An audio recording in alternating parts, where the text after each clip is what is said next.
Good morning વિદ્યાર્થી મિત્રો, આપણે ચેપ્ટર 10નું ઔદ્યોગિક ક્ષેત્ર જોઈએ છીએ.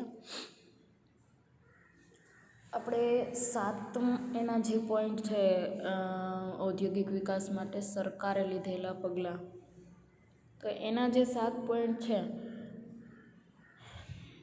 એ ખાસ અગત્યના છે. વિભાગીમાં 5 માર્કમાં જ્યારે પૂછાય ત્યારે તમારે વ્યવસ્થિત રીતે એ લખવાના છે.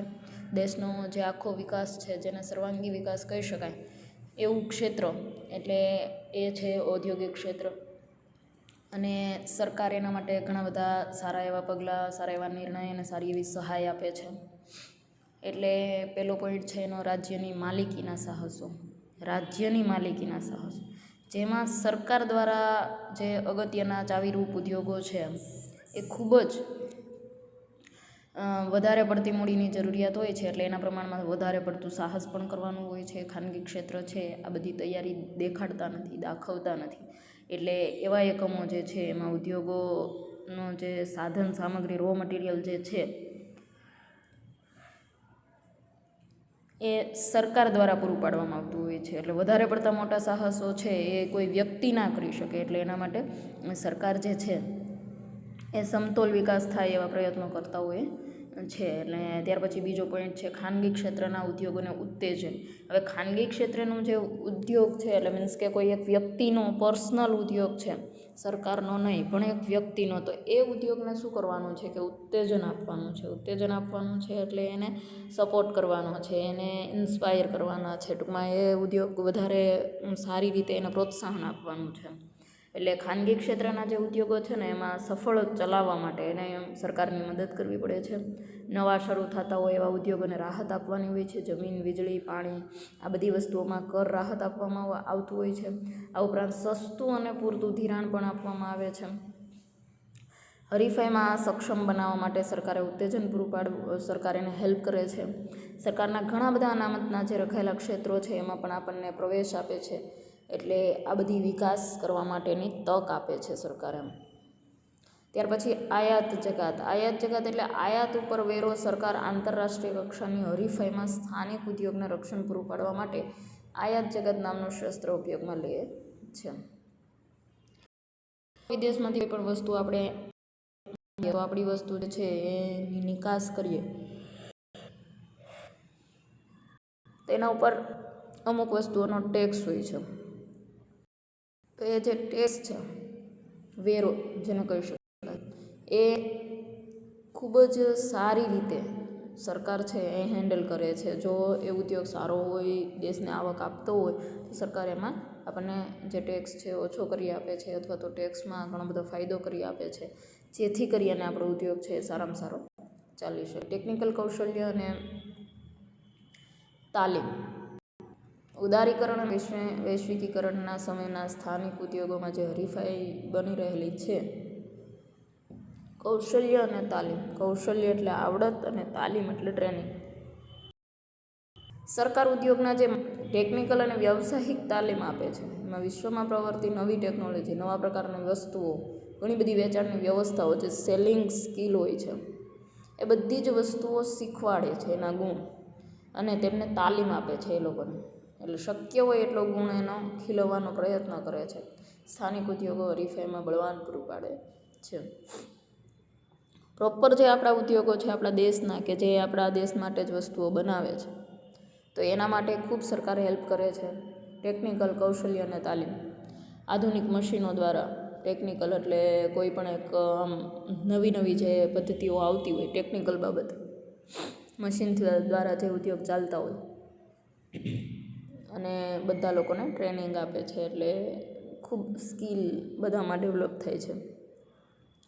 5મું છે આર્થિક સહાય. મેઇન વસ્તુ એ છે, આઈડિયા છે તમારી પાસે, વિચાર સારા છે, ઉદ્યોગો સારા તમે સ્થાપી શકો એવા સક્ષમ નથી, એટલે આર્થિક રીતે એટલે સરકાર છે આપણને સહાય કરે છે. સરકાર દ્વારા ઉદ્યોગોને અલગ અલગ પ્રકારની ઘણી બધી સહાય પૂરી પાડવામાં આવતી હોય છે. નીચા ઉત્પાદન ખર્ચને લીધે જે તે વસ્તુ આંતરરાષ્ટ્રીય બજારમાં નીચા ભાવે સ્થાનિક ઉદ્યોગો વેચી શકે, અને શક્ય એટલે કિંમતનો જે લાભ છે એ વસ્તુની માંગને મહત્તમ બનાવી સફળતા પ્રાપ્ત કરી શકે છે. ઉત્પાદન ખર્ચ જો નીચો થાય, વસ્તુ બનાવવાનું જે પાછળ ખર્ચ થતો હોય એ બહુ ઓછો હોય તો એ વસ્તુમાં આપણને ઘણો બધો ફાયદો થતો હોય છે, કારણ કે સસ્તું વસ્તુ આપણે બનાવી શકીએ પછી વધારે ભાવ લઈ શકીએ છીએ, અથવા તો ન લ્યો તો પણ વધે છે.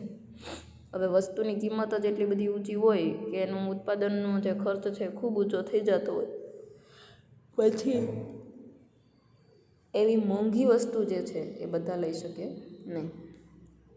છઠ્ઠું છે પાયાની સુવિધા. ઉદ્યોગોના વિકાસમાં પાયાની સુવિધા એટલે શું? તો કે રોડ, રસ્તા, પાણી, વીજળી, બેંક, વીમો, ગટરની વ્યવસ્થા, અનેક સગવડો જે છે એ સરકાર દ્વારા પૂરી પાડવામાં આવે છે. ઉદ્યોગ સ્થાપવો ને બહુ અઘરી વસ્તુ છે.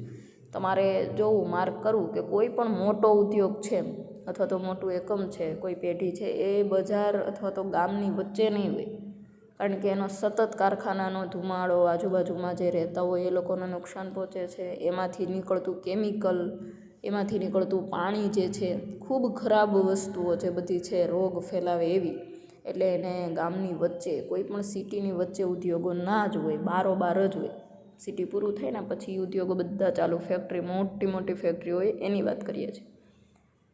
એટલે કપડાં બનાવતી કંપની ફેક્ટરી હોય છે, અથવા તો સાડી બનાવતી, તો એમાં કલરવાળું પાણી નીકળે, તો એ બધી પાણી જે છે એ નદીમાં મિક્સ થાય, તો આ બધી વસ્તુઓ માટે પરમિશન લેવી પડે. ઘણા બધા કેમિકલ છે એ બહાર કાઢતી હોય ફેક્ટરી, તો એ બધા કેમિકલ જે છે એના માટે પણ પરમિશન લેવી પડે. આજુબાજુમાં રહેતા લોકોને કોઈ પણ પ્રકારનું નુકસાન ના થાય, એના લીધે, ઉદ્યોગના લીધે કોઈનું સ્વાસ્થ્ય ના બગડે, ખાસ એ વસ્તુઓ જોવી પડતી હોય છે. એટલે એના માટે પણ સરકાર સુવિધા આપે, પાયાની સુવિધાઓ બધી આપવી પડે સરકારને. વીજળી, બેંક, વીમો, ગટરની વ્યવસ્થા કરવી, કે જે ખરાબ પાણી નીકળે તો એમાં ને એમાં એવી રીતે ગટરની વ્યવસ્થા કરવી કે એ બહાર સુધી ના આવે. ઉદ્યોગોનો ખર્ચ જે છે એ કાબૂમાં રહી શકે. એટલે આ બધી પાયાની જે સુવિધાઓ છે એને સફળ બનાવવા માટે ઘણા બધા આપણે પ્રયત્નો કરતા હોય છે સરકાર દ્વારા. ત્યાર પછી 7મો પોઈન્ટ છે વિવિધ સંસ્થાઓ અને નીતિઓની રચના. ઘણી બધી એવી સંસ્થાઓ છે કે જે સરકારની નથી પણ આપણને હેલ્પ કરે છે. ઘણી બધી એવી ટ્રસ્ટ આપણે જેને કહી શકીએ કે તો એવા ટ્રસ્ટ ચાલતા હોય છે કે જે આપણને હેલ્પ કરી શકે, લોન આપી શકે, વ્યાજ ઓછું હોય છે, આ બધી સુવિધાઓ હોય છે આપણા માટે. સરકારના વિવિધ ઔદ્યોગિક નીતિની રચનાની કરી અને ફેરફાર ઘણા બધા ઉદ્યોગોને મદદ કરી શકે છે. આયાત નીતિ, નિકાસ નીતિ, નાણાકીય નીતિ, રાજકોષીય નીતિ, કરવેરા નીતિ, આ બધું જ ઉદ્યોગને અનુકૂળ રહે એવી વ્યવસ્થા ગોઠવી આપે છે. Industrial and company act, banking act, competition act વગેરે કાયદાઓ ઘડી અને અયોગ્ય રીફાઈને અટકાવવાનો પ્રયત્ન કરે છે.